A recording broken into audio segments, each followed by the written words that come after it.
Good morning, ladies and gentlemen. Thank you so much for the warm greeting and for the opportunity to be together with you.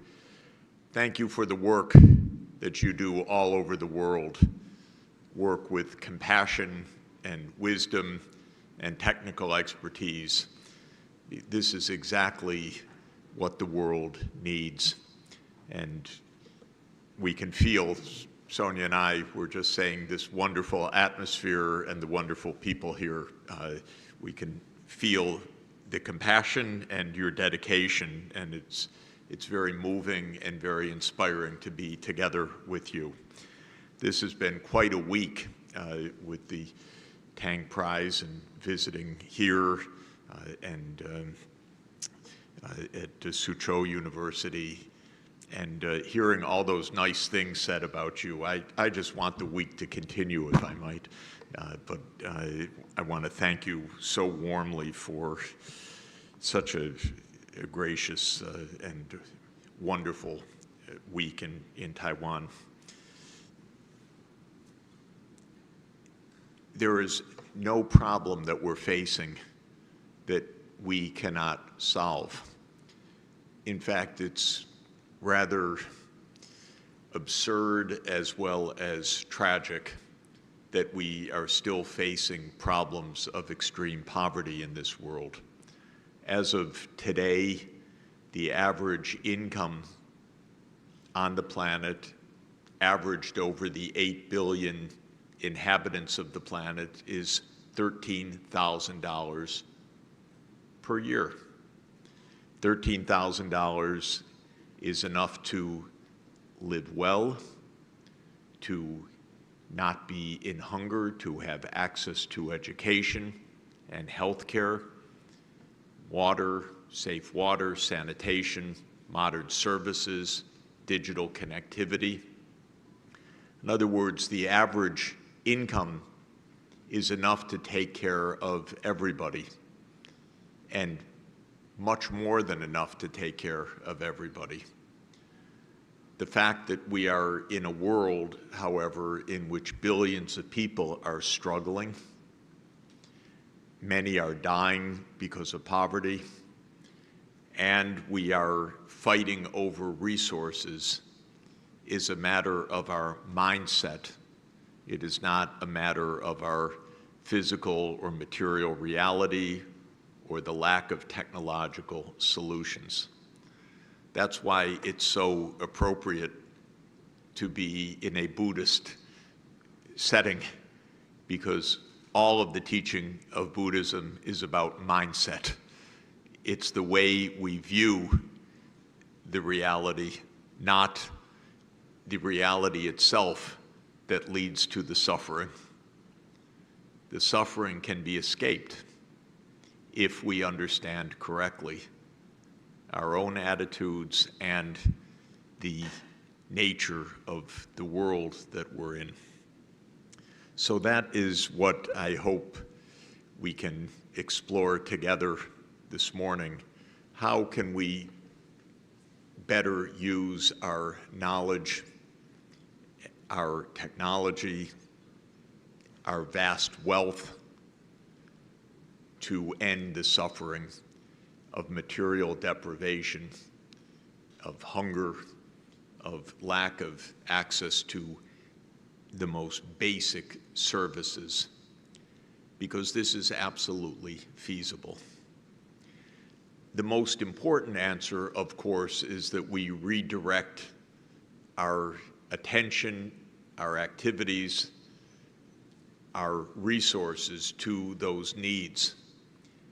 It would not require heroism to do it. It would require basic common sense. We are spending in the world today, by the most recent estimates, $2.2 trillion on military outlays alone. $2.2 trillion per year is more than enough to end all extreme poverty.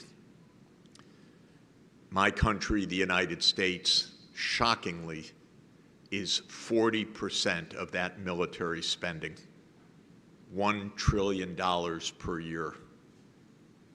It's a deranged political system which happily votes for military outlays but refuses to vote for compassionate outlays.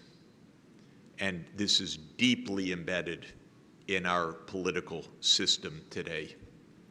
And it's making the world so much more dangerous, so much more unequal, and so much more crisis-ridden than can be imagined.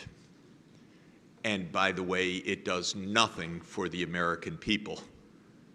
This is not even a case of America exploiting the world. It's America endangering the world and ruining itself at the same time.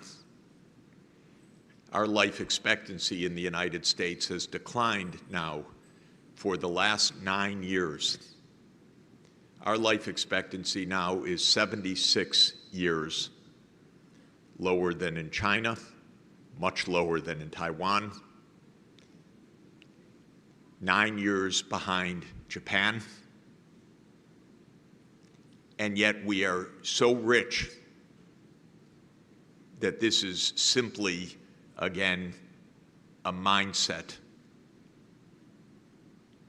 crisis and translated into institutions that do not function.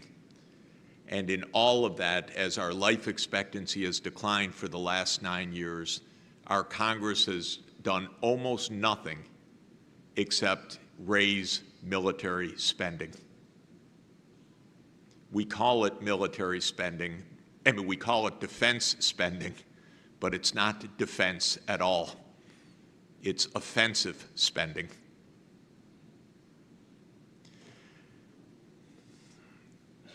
We heard the Economist magazine, I didn't know this quotation saying that Taiwan is the most dangerous place in the world. Beware of Anglo-Saxon publications, first of all. But let me say a word about danger and ways out of danger, if I may. The only place in Central America that is not in violent conflict is the country of Costa Rica.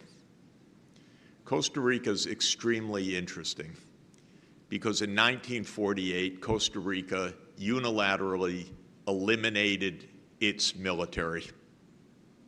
It banished the army. It has no army. All the rest of Central America has an army. But Costa Rica is the only country to have avoided war. Having an army does not lead to peace. It does not lead to safety. Having an army leads to coups or provocation or perceived threats from outside or manipulation from outside, especially since the U.S. trains so many of the military. But it doesn't lead to safety. And my wife and I spent the past year while I was working at UNIDO in Vienna, living in a very interesting context. Austria was one of the countries occupied by the Soviet Union at the end of World War II. Almost all of the countries occupied by the Soviet Union at the end of World War II had the Soviet troops on their territory until 1989, typically in very repressive conditions. Austria was an exception. The Soviet troops went home voluntarily from Austria in 1955. It's a very interesting case to understand about war and peace. What happened that led the Soviet Union to voluntarily withdraw from Austria and then leave Austria alone for all of the period from 1955 until today? Was it that Austria is part of NATO? No. Austria, in fact, is the one country in the region not part of NATO. What happened in 1955 was that Austria clearly declared its neutrality, that it would never accept NATO or American troops or weaponry, that it would be a neutral country. And on that basis, the Soviet Union left, because Austria was not a threat. And so the troops went home. Austria became a vibrant democratic country, a really wonderful country, by the way, that has a tremendous quality of life and culture. And it was never once threatened by the Soviet Union or Russia since then, not in one single moment or one single episode, because it was not a threat to the Soviet Union or to Russia. It was a neutral country. It's a very instructive and almost completely forgotten episode in history. And it's an episode that deserves a tremendously deeper understanding, not only for Austria, but for what might have been in the world. Because one of the reasons that the Soviet Union made that step was that it wanted to set an example. The message in 1955 was, if a country becomes neutral, we leave. And the aim of the Soviet Union in 1955 was to try to convince the United States to have Germany be a neutral country. This is very interesting because, of course, Nazi Germany had caused more than 20 million deaths in the Soviet Union. And at the end of 1945, the Soviet Union, which had been more destroyed and had suffered more than any other country in the total deaths, demanded demilitarization of Germany. The United States said no. Starting in the late 1940s, the US started to arm Germany. And by 1951, the US zone of occupation, together with the British and French zone of occupation, had become the Federal Republic of Germany and had been incorporated into the new US military alliance, into NATO. And the Russians, the Soviets were very concerned about this, because this was a remilitarization of a country that just a few years earlier had invaded and caused more than 20 million deaths.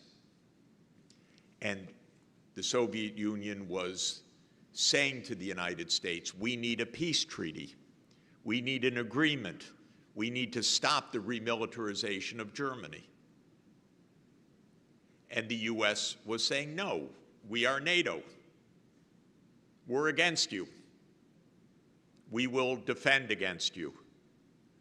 And after Stalin's death and Khrushchev coming to power in 1955, the Soviet Union tried again. And the Austrian state declared its neutrality, and the Soviet army went home. And the message was, neutralize Germany and we can end the threat to us and we can find a new peace arrangement in Europe. The United States completely rejected the idea, said we will not have a neutral Germany, we'll have a militarized Germany. Our leading diplomat and historian in 1955, our greatest Russia expert, George Kennan,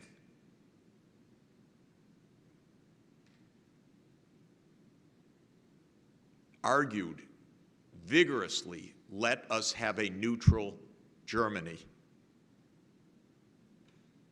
This way we'll have peace. This way we can end the confrontation with the Soviet Union. He was the author, no less, of the containment policy. But he said, I don't mean containment to be a new Cold War or hot war. I mean it to be a prudent policy. We should neutralize Germany. And in 1957, he gave the BBC Wreath lectures calling for this.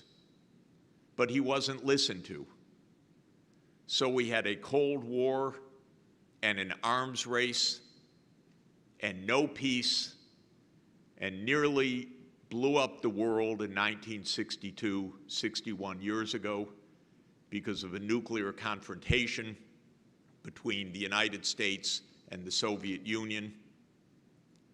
And the roots of that, if you look deeply, actually involve Berlin and Germany. If you look deeply at the Cuban Missile Crisis, it was about the same issue.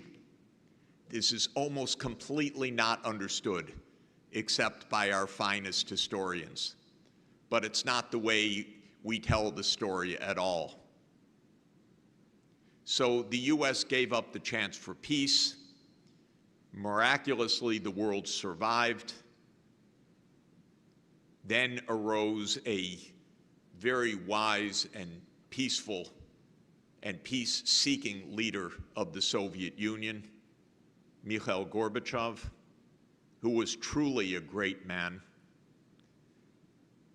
an incredibly decent person. I had the privilege to be on his economic advisory team for 1 year, trying to help mobilize Western support for a collapsing Soviet economy. I failed completely in that because the US, again, was uninterested in doing anything, even to help a peace-seeking leader of the Soviet Union.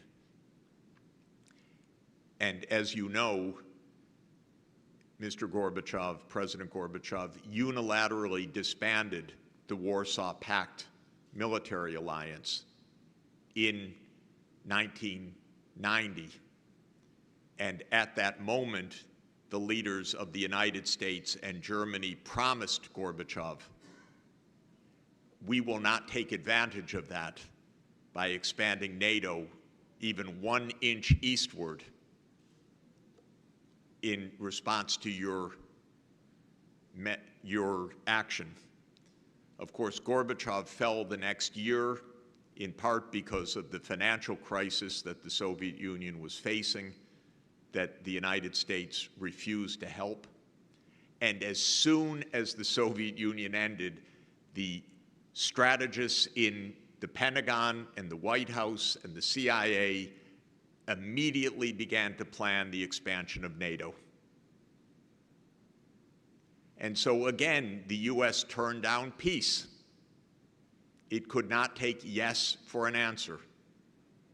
I happen to be rather deeply inside the process in the Soviet then Russian side, because after Mr. Gorbachev fell from power, President Yeltsin asked me to help advise Russia. I said, surely, Mr. President, the United States will understand now to give financial help. Maybe it could not understand with the Soviet Union, but surely with an independent Russia now. And again, the United States absolutely said we're not helping at all. And so just as these two leaders were saying, we want peace, we want normalcy, we want the end of conflict, the United States began planning the unipolar world. quite literally planning step by step.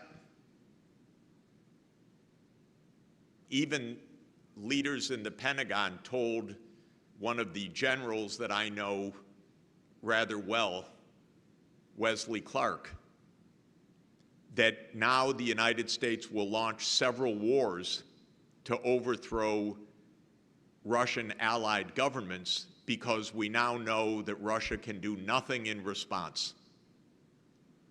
This is what Clark was told in the early 1990s. And the list included Iraq with Saddam Hussein, Syria with Assad, Libya with Muammar Gaddafi. And those are the wars that came. Those were planned wars. And the NATO enlargement was planned starting in 1992, but really planned in detail by 1997. And Zbigniew Brzezinski, the strategist and advisor to President Carter, wrote an article in 1997 explaining the timeline of NATO enlargement to Ukraine to be between 2005 and 2010. Of course, the Russian leadership said, no, don't do that. That's our red line. Don't cross it. The United States said, we don't hear you. You don't have any say in this. It's literally NATO doctrine, literally. It's enshrined in NATO doctrine that no country outside of NATO has any say in where NATO will enlarge, even if NATO is enlarging to a 2,000-kilometer border of the country. So the United States said, we will enlarge to Ukraine, and Russia, you have no say in it whatsoever. In 2007, President Putin said, don't do this. Do not do this. We're very concerned. We do not want you on our border. The United States. The United States ignored that, and in 2008 committed to NATO enlargement. This is why we have the war in Ukraine. The unrelenting pursuit of power and not listening to anybody else, to any prudent warnings at all. Interestingly, in 2008, the US ambassador to Russia rode a secret cable back to Washington. That ambassador was William Burns. He's now the CIA director. His secret memo got leaked by WikiLeaks, so we got to read it. Because other than leaks, we don't read anything of what the US government really thinks. Everything is secret. And the media are not storm media. They are USG media. So we read literally nothing but what the US government wants us to read. But this memo was made public by Assange. And the title of the memo is Niet means Niet. And the content of the memo was, it is not just a matter of President Putin, it is every member of the leadership of Russia that opposes NATO enlargement. Pro-Putin, anti-Putin, doesn't matter. All Russian political class does not want NATO on Russia's border. And by the way, I don't blame them for one moment. Who would want NATO on your border? Not I. But it was ignored again.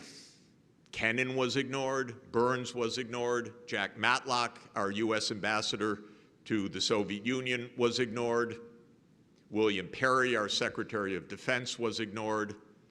The ones that were listened to were Raytheon. They have military establishments in every congressional district. It's jobs, it's money. They pay for all the think tanks on the East Coast. It's big business. Biden has been part of that for more than 30 years. But basically every president is by the time they get there. And so the US could not listen to a red line. And then I won't go through all of the rest of the history because this is not our main topic, but it really is our main topic. In 2014, the US helped to overthrow the last Ukrainian government that just wanted calm, because President Viktor Yanukovych wanted neutrality. He's being pulled by the US on one side. He's being pulled by Russia on the other side. He's trying to keep calm. So he gets the Rada, the Ukrainian parliament, to vote for neutrality. Smart man. Then Europe is saying, you must sign our agreement with us now, now, now. And President Putin's saying, no, don't sign. You will divert trade. We are your major trading partner. We have to be part of this trade agreement. And Europe is saying, Russia, you have nothing to do with this. And Russia's saying, yes, but you are making a trade agreement. We already have a trade agreement with Ukraine. We're party to this. No, no, you have nothing to do with this. Because this is a game. This is not honesty. This is not grown-up behavior. And so a protest started when Yanukovych delayed signing the agreement with the European Union. And the US stoked the protest behind the scenes, pouring huge amounts of money into the protest, funding it. I know it. I saw it with my own eyes, by the way. Leading American NGOs working side by side with the government, pouring in vast money for that protest. Not saying we don't want to interfere, directly leading the protest. And then a violent overthrow of the government, and the new government came in and said, we want NATO. And then the United States said, we'll make you safe. We'll give you lots of armaments. You'll be perfectly safe. And so the US started a mass sale of arms to Ukraine, guaranteed to destroy the country. Absolutely. Clear as could be. They did it. They absolutely destroyed the country. Because at the end of 2021, President Putin made one last try, stop NATO enlargement. And on December 17th, 2021, he put on the table a draft US-Russia security agreement. And he had some very important correct points. And I'm not a Putin apologist. I am an objective observer over the last 30 years. President Putin observed the following. First, stop NATO enlargement to our border. Second, the US had walked away from the anti-ballistic missile treaty unilaterally in 2002, and it had basically ended, it started to place Aegis missiles in Poland and Romania.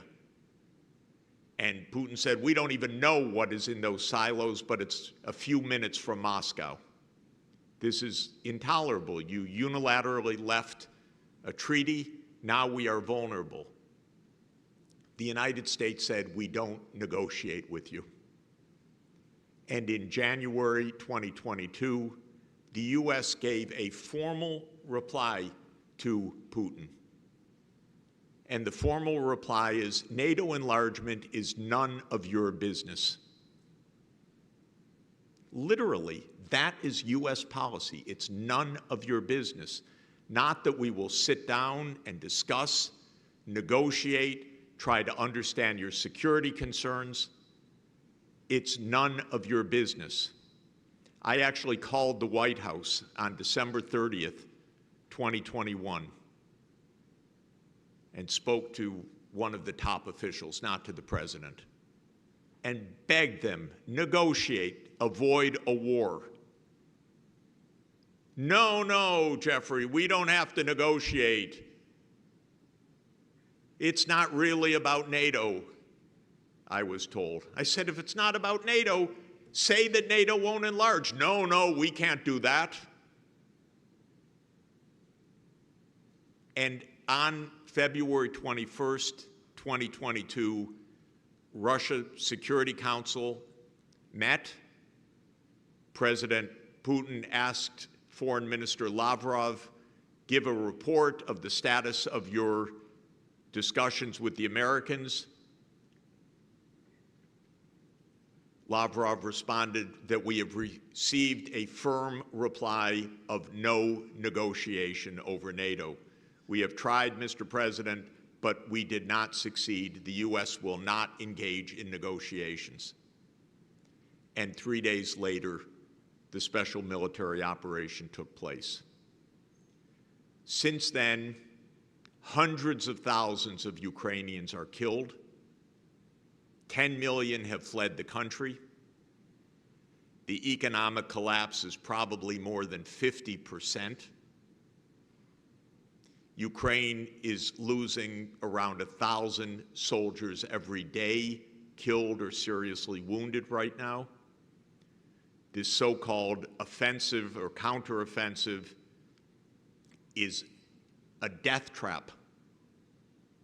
And the U.S. knows it, but we have a presidential election coming up, so we can't quite say it, because that might be embarrassing for the president. And so Ukraine is told, keep throwing your soldiers 1,000 a day to their death or to their permanent disability. And they keep doing it.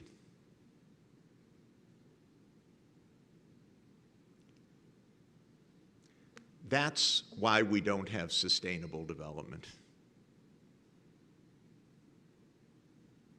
Because we're not even trying. How many times has President Biden said sustainable development goals? I literally do not know one occasion where he has used the phrase. Can you imagine? I don't know of one occasion. One of my closest associates over the last 40 years, who was a senior U.S. official for a while, told me that it is U.S. Treasury policy not to use the phrase sustainable development goals, because they're afraid that some Republicans in Congress will object that it's going to put America on the hook with all those poor people. And America doesn't want to hear that. And to give you a real status of the world right now, every country is supposed to have a sustainable development goal plan. And they're supposed to present it to their peers at the UN high-level political forum. And each year, 30 to 40 countries present their plans to the delegates. There are 193 UN member states, and 188 of them have made their plans known to the others. These are called voluntary national reviews, VNRs. 5 countries, only 5 in the whole UN have not made sustainable development goal plans. They are South Sudan, which has been in nonstop war, Haiti, which is in complete disaster, Yemen, which has been in nonstop war, Myanmar, which has been in nonstop conflict, and one more, the United States of America. Those are the 5. This is why we don't have sustainable development. As an economist, I've taken a particular view of this issue over the last 30 years as I came to understand it, starting in the early 1990s. And that is that for some of the things that poor people need, their governments simply cannot afford to provide them out of their own resources. So we need a world that has compassion, that provides some of the things that the poorest of the poor cannot provide on their own. And so starting around 30 years ago, I have been advocating basically nonstop that there should be more financial flows from the rich to the poor so that children in poor countries can go to school, so that they can be immunized, so that they can have a dose of anti-malarial medicine if they have a bout of malaria, and so on. And a lot of what I've done for 30 years is basic arithmetic. Thank goodness for Excel spreadsheets. I have multiplied the number of poor people by the cost of interventions, and I have shown that that amount is very small, but it's larger than the budget of the government of the impoverished country. So I have said, here is a gap, and we should fill the gap. It's not ingenious work. It's so simple that it should be absolutely the most basic exercise that any institution involved in sustainable development makes. Now, I want to explain 2 interesting facts about these calculations, beyond the fact that they show that a country like Niger, which just had a coup a couple of days ago, could never afford to have all its kids in school, given the impoverishment that it finds itself in right now. Maybe in 30 years it could, but right now it needs help. But here are 2 interesting facts. One is the IMF never uses such a calculation to decide how to address Niger or another low-income country in its actual budget programming. In other words, when the finance minister of Niger comes and the income in that country is a few $100s per person per year, and half the kids are not in school, and only 10% of the population has access to electricity, and so on, the finance minister comes to the IMF, and the IMF says, well, you have this much money, so learn to live with it, or die with it. Oh, you would like to have electricity? That's a privilege. Don't expect it. And that's literally, well, they don't say it that way. They just say, be careful, be prudent, don't spend more than you have. Not, we will help you to find the financing. So that's one part of the story. The other part of the story is interesting. For right now, in the last 2 years, I've been advising the Secretary General, Antonio Guterres, and the Deputy Secretary General, Amina Mohammed of the United Nations, on what is the size of this financing gap and how could it be mobilized.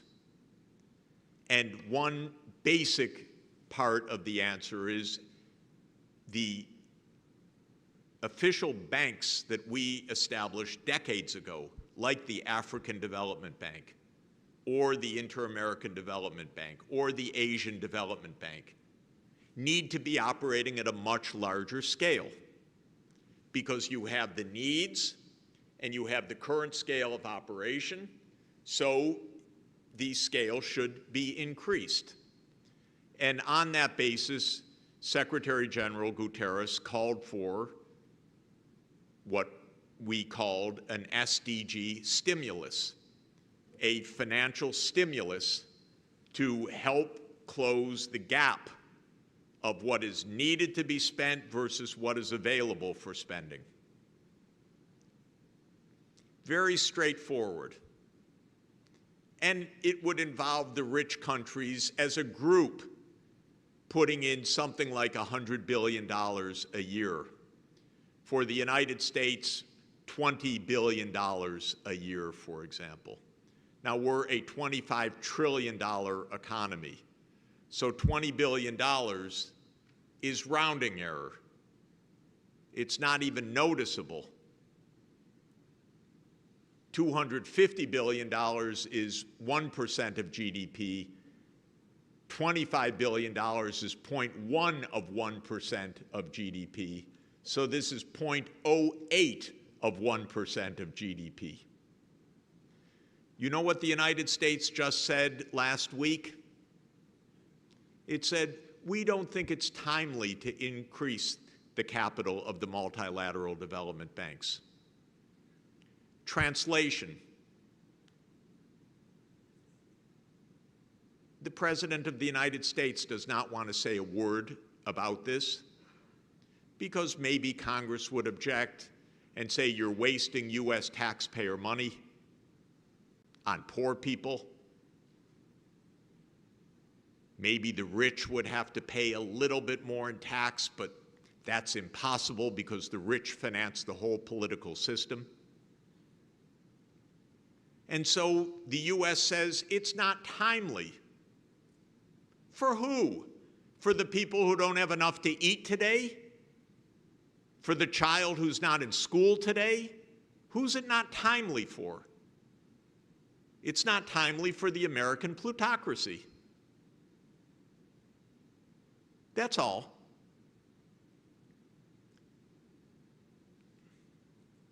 So I don't really know whether economics is needed in any of this anymore. We need Buddhism. We need compassion. We need Ren. We need benevolence. I've come to believe that the Sustainable Development Goals are as simple as the ABCs: Aristotle, Buddha, and Confucius.